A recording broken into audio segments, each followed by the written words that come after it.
Okay, I've done this a couple of times. It keeps sort of breaking me up a little bit. I'm going to get into Southport and what happened last night, but I'm going to get into the actual reason why.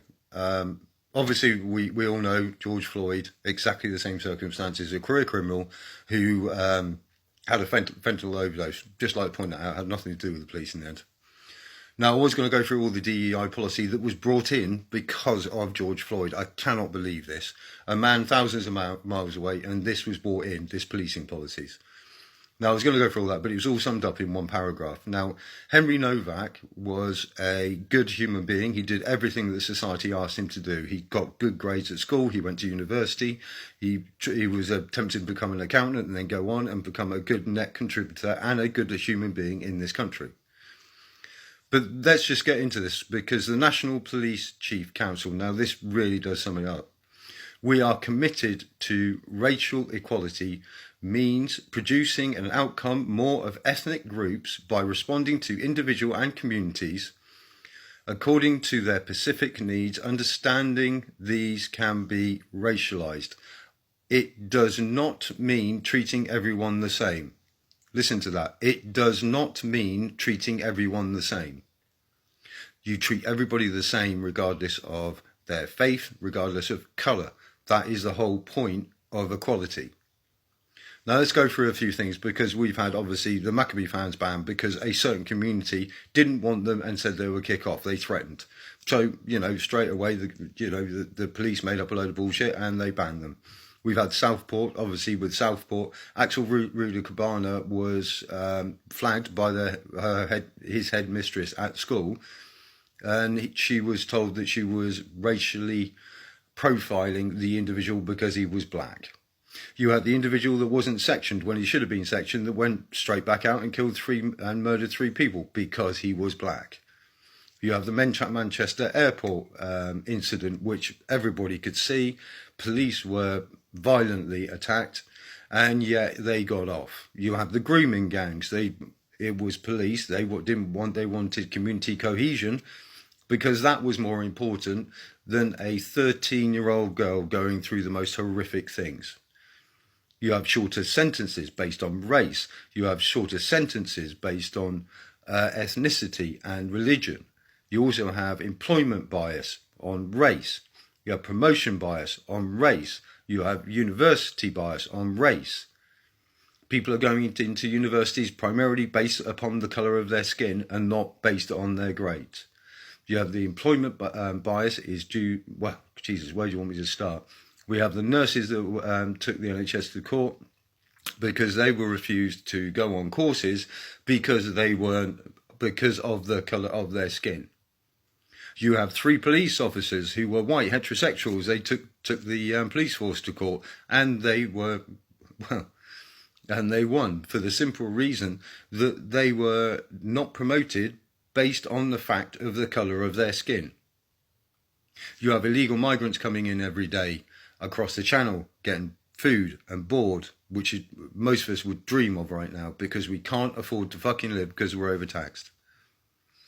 But let's kind of get into a few of what I would call the religious exemptions that I don't agree with. Bigamy.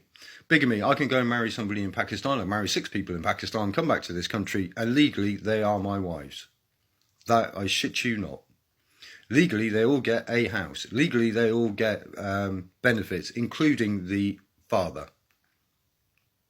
That is the law in this country. So people are leaving this country, go and get married, come back 2 weeks later, and they've got another wife. No, get rid of it. Halal and kosher. If I go and slice a sheep's throat, I will be done. Full stop. I will get done for animal cruelty and God knows what else. But we find it perfectly acceptable within our society to allow this. The Kirpan, obviously, the fact that somebody can have an 8-inch knife, get called up for jury duty, sit on the jury with an 8-inch knife in a courtroom, and oversee somebody who is probably being prosecuted for having an offensive weapon. This is not 2-tier, is making a division within society and making people second-class and third-class citizens. We have discrimination based on sex. We have women's rights being taken away. I'm not going to get into cousin marriage because technically that is not illegal in this country. And I can marry my cousin if I wish to. Trust me, I wouldn't. But the point I'm trying to make here is you have all this kicking off to do with Southampton. Now, I do not think it matters. I do not condone violence in any way. I believe that the narrative is lost the second that you have violence, because the second you have violence, we have a situation where people concentrate on the violence and don't concentrate on the message. Now, they asked the police to take the knee. They all got down, they said take the knee. They didn't take the knee. Now, they're in a crux of position. But as I have said, with police officers, most of them have less than 3 years experience. And they are taught DEI, and it's forced into them by these fucking police colleges, which is why every single institution in this country needs to be ripped out by the roots. Because they are taught to believe the minority over the white person, because that way they cannot be accused of racism. That is the point. And to be accused of racism is worse than to be accused of murder. But it comes to the same question, doesn't it? It comes to the same question when it comes to illegal migrants. It comes to the same question when it comes to terrorism. It comes to the same question when it comes to instances like this and Southport and Maccabee, that one community or one group of people within society are looked upon more favourably because of their religion and their race than everybody else, which makes everybody else a second-class citizen. I cannot walk around with an 8-inch knife. It is against the law. Then it should not be allowed for everybody else within society to be allowed to do that. That makes everybody on an equal status.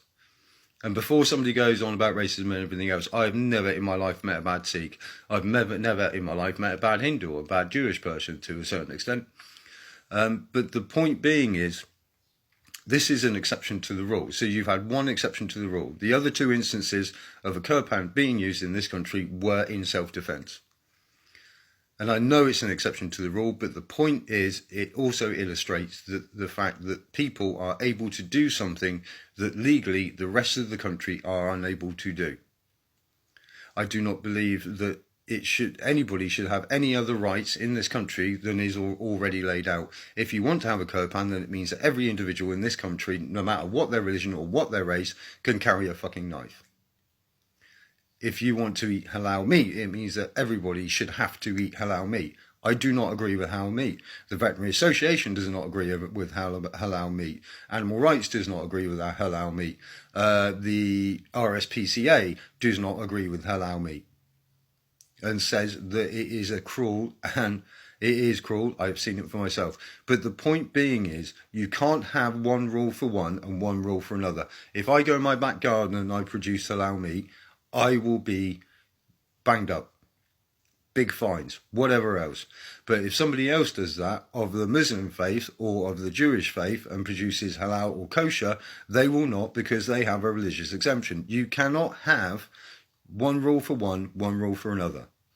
Favourability leads to resentment. Resentment will lead to dissent. Dissent will lead to division. Division will lead to violence. And there is no two ways about that. The people at Southampton, in those riots, whether they rioted, whether they didn't riot, they would be put down as right-wing. They would be far-right thugs. And they'd be far-right thugs because this government is so fucking scared, because they know that this big multicultural experiment has failed. And it's failing every day. And they don't know what to do because they're children.